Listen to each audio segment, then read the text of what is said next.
पुण्यश्लोक अहिल्यादेवी होळकर सोलापूर विद्यापीठ भूशास्त्र संकुल आणि DBF दयानंद कला व शास्त्र महाविद्यालय सोलापूर यांच्या संयुक्त विद्यमाने राज्यस्तरीय 2 दिवसीय ड्रोन आधारित प्रत्यक्ष प्रशिक्षण कार्यशाळेचे उद्घाटन संपन्न झाले।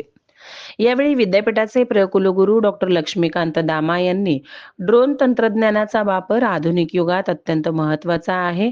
ड्रोन विविध क्षेत्रांमध्ये आपले पदार्पण करत आहे, त्यामुळे विद्यार्थ्यांना रोजगाराच्या नवनवीन संधी उपलब्ध होत आहेत, असे अनमोल मत व्यक्त केले। या प्रसंगी व्यासपीठावर कार्यशाळेचे संयोजक DBF दयानंद महाविद्यालयाचे भूगोल विभाग प्रमुख डॉक्टर वीरभद्र दंडे, विद्यापीठ भूशास्त्र संकुल संचालक डॉक्टर विनायक पी धुळप, कार्यशाळेचे समन्वयक आतिश धेंडे, डॉक्टर महादेव लवटे आदी मान्यवर उपस्थित होते।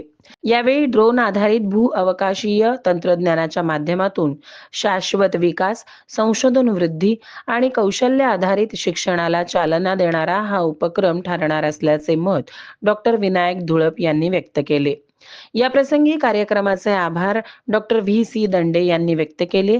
तर या प्रसंगी डॉक्टर चेतन हुलसुरे, डॉक्टर धानेश लिगाडे, प्राध्यापक ज्योती लातुरे, प्राध्यापक पूजा होळीकट्टी, डॉक्टर अनिल येडगे, डॉक्टर मंगेश वेदपाठक, प्राध्यापक अक्षय चव्हाण, प्राध्यापक प्रशांत उन्हाळे, प्राध्यापक सिद्धाराम चौगुले, प्राध्यापक मृण्मयी गवळी, प्राध्यापक आतिश धेंडे, प्राध्यापक महेश कंदी आणि विद्यार्थी मोठ्या प्रमाणावर उपस्थित होते।